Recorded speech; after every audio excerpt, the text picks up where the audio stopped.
मैं शिव सर एक बार फिर से आप लोग का बहुत बहुत स्वागत करता हूं अपने YouTube channel gain knowledge technical में। फ्रेंड्स, जैसा कि आपको पता है कि अभी सीबीटी का एग्जाम होने वाली है। तो सीबीटी में किस प्रकार के प्रश्न पूछे जाते हैं ट्रेड फीटर से, तो सिलेक्टेड प्रश्नों को लेकर के मैं आया हूं। आप अपनी तैयारी को जारी रखिए। तो चलिए फ्रेंड्स, आते हैं अपने टॉपिक पे। अपने टॉपिक पे आने से पहले एक बार फिर से आप लोग से आग्रह करता हूं कि अभी तक आप हमारे यूट्यूब चैनल को सब्सक्राइब नहीं किया तो जल्द से जल्द सब्सक्राइब कर लें, ताकि आपको जो है नोटिफिकेशन मिलता रहे। तो फ्रेंड्स, चलिए आते हैं अपने टॉपिक पर हम पहला प्रश्न देखते हैं। आपके स्क्रीन पर ये है। ये प्रश्न जो है 2016 में पूछे गए थे एनसीईआरटी के द्वारा। तो उन्हीं प्रश्नों को मैं लेकर के आया हूं। उन प्रश्नों में पहला प्रश्न है कि निम्नलिखित को सूखा मशीनीकृत किया जाता है। मशीनीकृत का मतलब होता है कि किसको हम जो है ड्राई मशीन करते हैं। ऑप्शन ए है एल्यूमिनियम, बी है आपका ढलवा लोहा, गा है टिटेनियम और घा है उपरोक्त सभी। तो आपको याद रखना है कि जो है हम ड्राई मशीनीकृत सिर्फ कास्ट आयरन ढलवा लोहा को करते हैं। चलिए फ्रेंड्स, इसको मैं टिक लगा देता हूं। तो ये मेरा ऑप्शन नंबर खास करेक्ट और सही आंसर है, इसको मैंने टिक मार दिया। अगला प्रश्न आपके स्क्रीन पर दिख रहा है। अगला प्रश्न है कि निम्नलिखित डिवाइस पानी में घुलने योग्य कूलेंटों के मिश्रित अनुपात निर्धारण के लिए उपयोग किया जाता है। ऑप्शन है आपके डिफ्रैक्टमीटर, खा है हाइड्रोमीटर, गा है डिफ्रैक्टमीटर और घा इनमें से कोई नहीं। तो आपको पता होना चाहिए कि इन डिवाइस जो है इन सभी डिवाइसों में पानी में घुलने योग्य कूलेंट को मिश्रित अनुपात निर्धारित करने के लिए जो उपयोग किया जाता है वह हमारा है डिफ्रैक्टमीटर। तो चलिए मैं इसको टिक मार देता हूं, ऑप्शन नंबर गा। फ्रेंड्स, आगे बढ़ते हैं और अगला प्रश्न देखते हैं। अगला प्रश्न आप अपने स्क्रीन पर देख पा रहे हैं। प्रश्न नंबर 3 है कि धातु तरल पदार्थ का उपयोग क्या करता है। ऑप्शन का है टूल लाइफ बढ़ाता है, खा अच्छी सतह फिनिश निर्मित करता है, गा तापमान में वृद्धि रोकना, घा उपरोक्त सभी। तो आपको पता होना चाहिए कि अगर आप तरल धातु का प्रयोग करते हैं तो ये जो है आपको उपरोक्त सभी जो है ये करता है। टूल लाइफ को भी बढ़ाता है, अच्छी सतह फिनिश निर्मित करता है, तापमान के वृद्धि में भी रोकता है। तो ऑप्शन नंबर घा मेरा करेक्ट हो सही आंसर। चलिए मैंने ऑप्शन घा को टिक मार दिया, ये हमारा करेक्ट आंसर है। चलिए अब आगे बढ़ते हैं और अगला प्रश्न देखते हैं। अगला प्रश्न है कि खनिज आयल का मुख्य घटक या घटकें होते हैं। आपके ऑप्शन है क पैराफिन, खा नैप्थेनिक, गा एरोमेटिक, घा उपरोक्त सभी। तो आपको याद रखना है कि इनका जो करेक्ट और सही आंसर है उपरोक्त सभी होगा, क्योंकि खनिज आयल का जो मुख्य घटक होते हैं इनमें सभी होते हैं।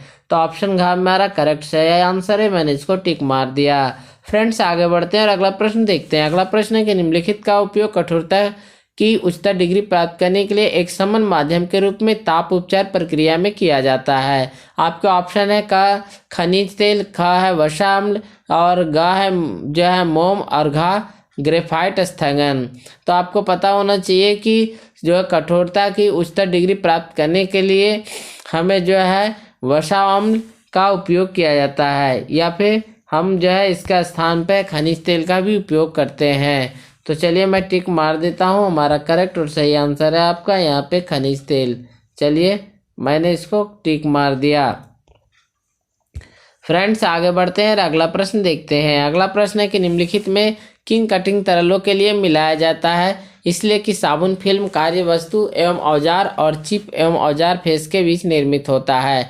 आपके ऑप्शन है का सल्फर, खा क्लोरीन, गा दोनों का और खा इनमें और घा इनमें से कोई नहीं। तो आपका करेक्ट और सही आंसर है जो आपका ग है, दोनों का और खा। चलिए गा मैंने टिक मार दिया। आगे बढ़ते हैं और अगला प्रश्न देखते हैं। अगला प्रश्न आपके स्क्रीन पर है। अगला प्रश्न है कि घुलने योग्य आयल का उपयोग डैश में कटिंग तरल के रूप में किया जाता है। का काटने के कार्य, खा ड्रिलिंग और बोरिंग, गा रीमिंग, घा उपरोक्त सभी। तो आपको पता होना चाहिए कि हम घुलने योग्य ऑयल का जो उपयोग करते हैं वो ड्रिलिंग और बोरिंग के लिए करते हैं। तो ऑप्शन नंबर हमारा ख करेक्ट और सही आंसर। चलिए मैंने इसको टिक मार लिया। आगे बढ़ते हैं और अगला प्रश्न देखते हैं। अगला प्रश्न है कि प्राय डैश में कोई कटिंग ऑयल नहीं उपयोग किया जाता है। तो आपके ऑप्शन है का ब्रोचिंग, खा प्लानिंग और शेपिंग, ग थ्रेड रोलिंग, घा जो है हॉर्निंग। तो आपको पता होना चाहिए कि इसमें ब्रोचिंग, थ्रेड रोलिंग और हॉर्निंग में जो है हमारा कटिंग ऑयल का उपयोग किया जाता है, परंतु प्लानिंग और शेपिंग में नहीं किया जाता। इसलिए ऑप्शन मेरा हमारा खा करेक्ट और सही आंसर होगा। तो फ्रेंड्स मैं इसको टिक मार देता हूँ ऑप्शन नंबर ख। आगे बढ़ते हैं और अगला प्रश्न देखते हैं। अगला प्रश्न है कि बोल्ट का नाम चुनिए। इसके लिए जो है आपको चित्र अंग्रेजी प्रश्न पत्र से देखने होंगे।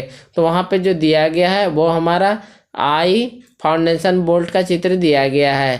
तो चलिए मैं इसको टिक मार देता हूँ। हमारा करेक्ट और सही आंसर इसमें जो होगा वो आई फाउंडेशन बोल्ट होगा। अब आगे बढ़ते हैं, हम देखते हैं अगला प्रश्न।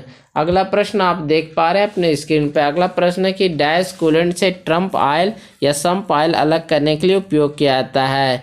आपके ऑप्शन है का चुंबकीय जो है सेपरेटर, खा स्कीमर, गा रोटेटिंग स्पेंडल, घा उपरोक्त सभी।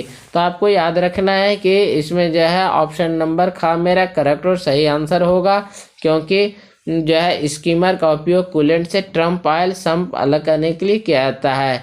तो ऑप्शन नंबर खा मेरा सही और करेक्ट आंसर है। चलिए मैंने इसको टिक मार दिया। अगला प्रश्न देखते हैं कि निम्नलिखित में से कौन सा पैरामीटर केंद्र रहित ग्राइंडिंग के अच्छे फीड दर पर प्रभाव डालता है।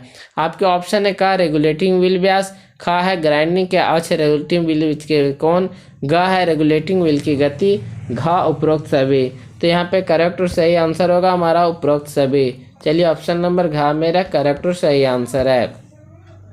आगे बढ़ते हैं। हाइड्रोलिक ऑयल डैश संकोचनीय होता है। ऑप्शन का है बिल्कुल नहीं, खा बहुत ज़्यादा, गा बहुत कम, घा इनमें से कोई नहीं। आपको याद रखना है कि जो है हमारा हाइड्रोलिक ऑयल जो होता है बहुत ज़्यादा संकोचनीय होता है, इसलिए ऑप्शन नंबर खा मेरा करेक्ट और सही आंसर है। आगे बढ़ते हैं, अगला प्रश्न देखते हैं। अगला प्रश्न है कि power equal to torque into क्या होता है। ऑप्शन है आपके का वेग, खा आरपीएम, ग बल, घा क्षेत्रफल। तो आपको याद रखना है कि हम power equal to torque into क्षेत्रफल होता है। आप क्षेत्रफल को ही हम एरिया कहते हैं। तो हमारा ऑप्शन नंबर घा करेक्ट और सही आंसर है। अगला प्रश्न देखते हैं। अगला प्रश्न है डैश हाइड्रोलिक प्रणाली में मुख्य प्रस्तावक है।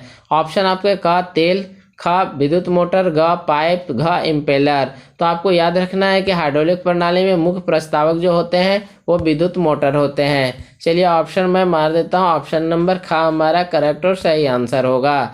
अब आगे बढ़ते हैं। अगला प्रश्न है पंप की शक्ति डैश गुने आयतन प्रवाह दर होती है। आपके ऑप्शन है का वेग, खा आरपीएम, ग बल, घ दाब। तो आपको याद रखना है कि पंप की शक्ति बराबर होता है दाब गुने आयतन प्रवाह दर।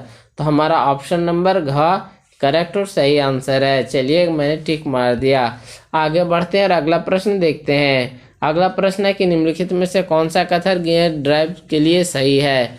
ऑप्शन का है उसे लंबी केंद्र दूरी के लिए उपयोग किया जा सकता है, खा है उसे गैर परिच्छेदन और समानांतर शाफ्ट के बीच ट्रांसमिट पावर के लिए उपयोग किया जाता है, गा है उसे उच्च उपचयन दर के लिए उपयोग किया जा सकता है, घा उपरोक्त सभी। बोल रहा है कि कौन सा गियर ड्राइव के लिए सही है। तो यहाँ जो कहा गया कि उसे लंबी केंद्रीय दूरी के लिए उपयोग किया जा सकता है, नहीं।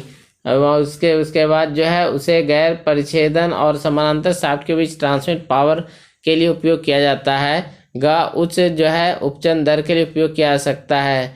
तो यहाँ पे ऑप्शन नंबर खा मेरा करेक्ट और सही आंसर होगा। चलिए खा को मैंने टिक मार दिया। आगे बढ़ते हैं और अगला प्रश्न देखते हैं। अगला प्रश्न है कि कौन सा गियर दो प्रतिच्छेदन शाफ्ट अक्ष रेखाओं को जोड़ने के लिए उपयोग किया जाता है। का कास्ट हेलिकल गियर, खा वार्म व्हील, गा बिवेल गियर, घा उपरोक्त सभी। तो प्रश्न आपका जो है यहाँ पे कौन सा गियर दो प्रतिच्छेदन शाफ्ट अक्ष के रेखाओं को जोड़ने के लिए उपयोग किया जाता है।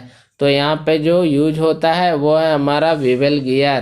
तो ऑप्शन नंबर मेरा ग करेक्ट और सही आंसर है। चलिए मैं इसको टिक मार देता हूँ ग।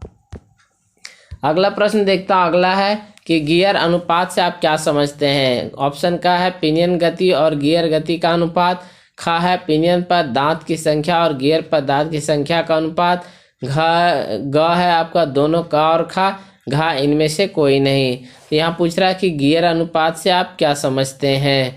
तो गियर अनुपात से जो होता है वो होता है पिनियन पर दांत की संख्या और गियर पर दांत की संख्या का अनुपात। तो ऑप्शन नंबर आपका खा करेक्ट और सही आंसर होगा। तो चलिए मैं इसको टिक मार देता हूँ, ऑप्शन खा करेक्ट और सही आंसर होगा। तो फ्रेंड्स आज मैंने आपको कुल 25 क्वेश्चन कराए। उसके बाद जो है आपका आगे का जो प्रश्न है उसको मैं नेक्स्ट जो है वीडियो में सॉल्व करके बताऊंगा। तो फ्रेंड्स आज के लिए इतना ही। बहुत बहुत धन्यवाद। Thanks for watching.